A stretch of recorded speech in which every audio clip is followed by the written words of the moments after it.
Hello dear students, तो ये है आपकी क्लास 4 की English grammar. Today we read first chapter.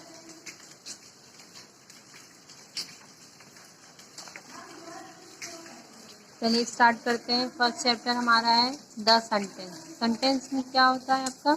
A sentence is a group of words that makes complete sense. मतलब शब्दों का ऐसा समूह इसका पूरा अर्थ निकलता हो, उसे हम क्या कहते हैं? सेंटेंस कहते हैं। मतलब शब्दों का ऐसा समूह, शब्दों को एक साथ बना के एक मतलब वाक्य बनाना। सेंटेंस में होता है वाक्य। वाक्य बनता है जिसका पूरा पूरा क्या निकलता हो? सेंस निकलता हो, मतलब अर्थ निकलता हो, तो उसे हम क्या कहते हैं? सेंटेंस कहते हैं। It is a group of word that express A thought. ये शब्दों का एक ग्रुप होता है जो क्या एक्सप्रेस करता है? थॉट्स को, विचार को।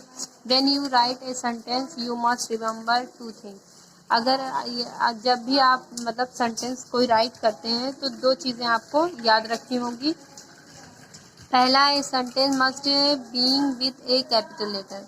पहला होता है कि अगर आप कोई वर्ड या शब्द वर्ड लिखते हैं, ठीक है, स्टार्ट करते हैं, तो उसका पहला लेटर आपका क्या होगा? कैपिटल होगा, ठीक है। दूसरा कह रहा है a sentence must have a full stop, or and exclamation mark, or a question mark at the end. और दूसरा क्या होता है? अगर क्वेश्चन में क्वेश्चन पूछा जा रहा है तो क्वेश्चन मार्क। अगर मतलब सेंटेंस के लास्ट में सिंपल सेंटेंस है फुल स्टॉप या कोई और चीज़ें दी गई हो तो उसके लिए एक्सक्लेमेशन का मार्क कैसे लगाते हैं, कब लगाते हैं, ये बताया जाएगा। लेकिन ये भी दिमाग में रखना है कि सेंटेंस के लास्ट में ये चीज़ें यूज़ होगी, एक चीज़ यूज़ होगी, ठीक है, तीनों में से। Look at these groups of word. चलिए हम देखते हैं। First, hits ball Mohit rubber A wrong. Ball high the bounces. तो ये हमारा रॉन्ग है क्योंकि इसका कोई अर्थ नहीं निकल रहा है। These groups are not sentence as they do not make any sense. We can arrange these groups of words in such a way that become a sentence.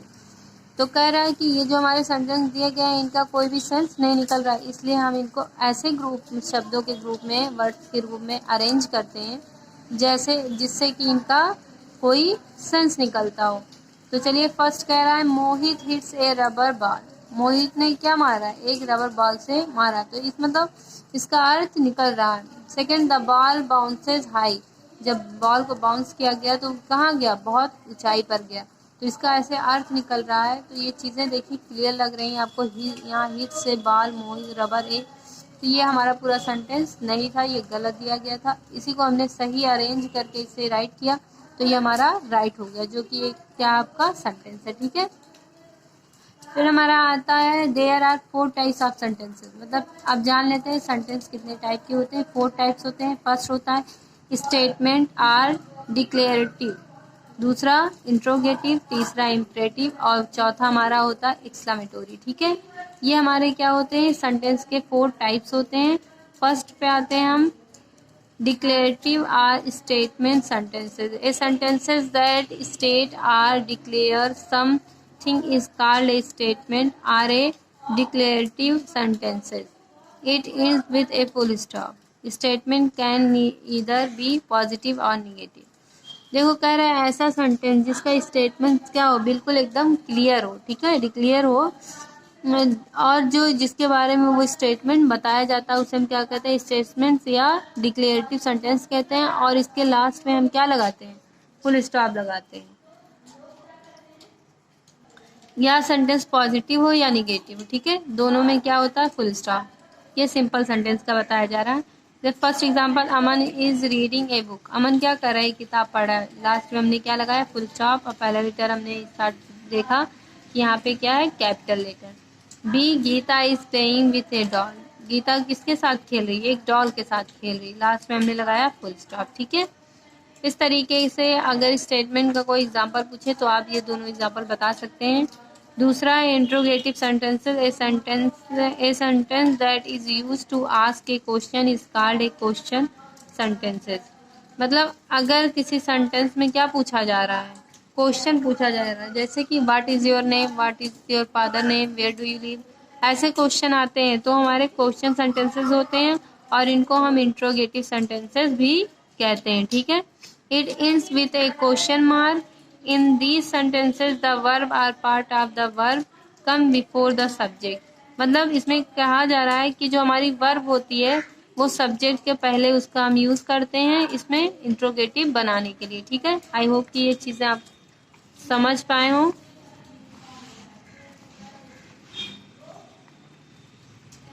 Example जैसे पहला व्हाट इज़ योर नेम, हमने बताया था example पे जो question पूछता है what is your name, last में हमारा क्या लगा क्वेश्चन मार्क, तो ये इंट्रोगेटिव सेंटेंसेस है। दूसरा व्हेन इज़ योर बर्थडे, तुम्हारा जन्मदिन कब आता है। सी वेयर आर यू गोइंग, तुम कहाँ जा रहे हो।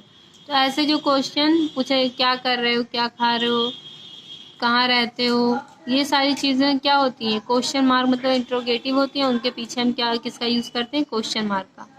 तीसरा अब हमारा आता है इम्परेटिव सेंटेंसेस, ठीक है।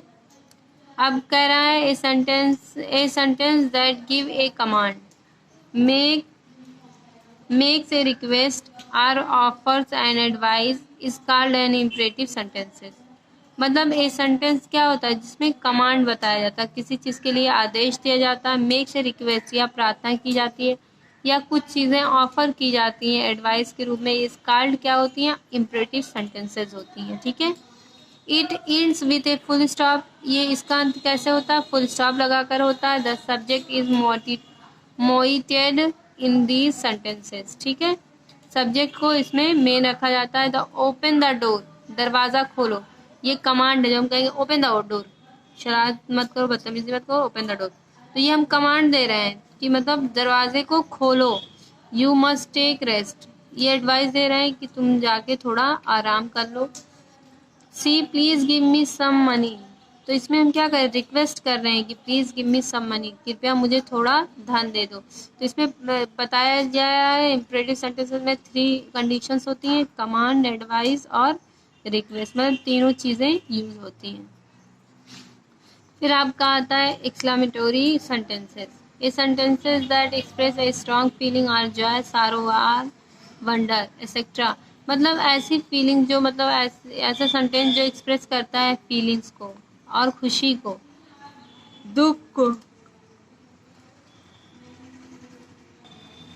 दुख और आश्चर्य को, इस कॉल्ड एन एक्सक्लेमेटरी सेंटेंसेस, इसको हम क्या कहते हैं एक्सक्लेमेटरी सेंटेंसेस कहते हैं। The sentence may consist of a word और a group of words, such a sentence in with an exclamatory mark. जो हमारा सेंटेंस होता है वो क्या करता है ये शब्दों का ग्रुप होता है और ये इसके लास्ट में हम किसका यूज़ करता है एक्सक्लेमेशन का, मतलब एक्सक्लेमेटरी मार्क होता है। ये लाइन खींचो नीचे बिंदी रखो, ये हो जाएगा एक्सक्लेमेटरी मार्क। जैसे एग्जांपल हुर, फिर यहाँ एक्सक्लेमेटरी मार्क लगा बी ऑन, हुर के लिए मतलब बहुत ज़्यादा खुशी जाहिर करना, किसी चीज़ को जीत लेना, तो उसके आगे हम उससे हुर से स्टार्ट करते हैं। Read the following, that man is young, वह आदमी क्या है युवा है। The man is not young, वह आदमी युवा नहीं। Sentence A is an affirmative sentences, पहला क्या हमारा अफर्मेटिव, क्योंकि इसमें नॉट का नेवर का इस तरीके का यूज ना नहीं किया गया, ना इसमें क्वेश्चन मार्क लगा, ये सिंपल है, तो ये हमारा हो जाएगा अफर्मेटिव का, ठीक है। फिर आया sentence B is a negative sentences, क्योंकि इसमें किसका यूज हुआ नॉट का, इसलिए ये क्या है निगेटिव सेंटेंसेस है। Due to the use of the negative word not, हमने बताया कि निगेटिव वर्ड क्या हमारा होता है नॉट, नेवर, नो, ये हमारे निगेटिव वर्ड होते हैं। A sentence that consists other negative words like cannot, do not is also a negative sentence। मतलब ये शॉर्ट फॉर्म में बताया गया है। देखिए कैन नॉट इस तरीके से लिख सकते हैं, इस तरीके से भी होता है, ये डोंट डू नॉट भी कर सकते हैं, इस तरीके से आप राइट कर सकते हैं। ये जो कंसिस्ट किसको करता है निगेटिव वर्ड्स को, ये कंसिस्ट करते हैं, ये सारे वर्ड निगेटिव होते हैं और ये निगेटिव सेंटेंसेस को कंसिस्ट करते हैं, ठीक है। तो एक्सरसाइज आपकी बताई जाएगी। फिलहाल के लिए अगर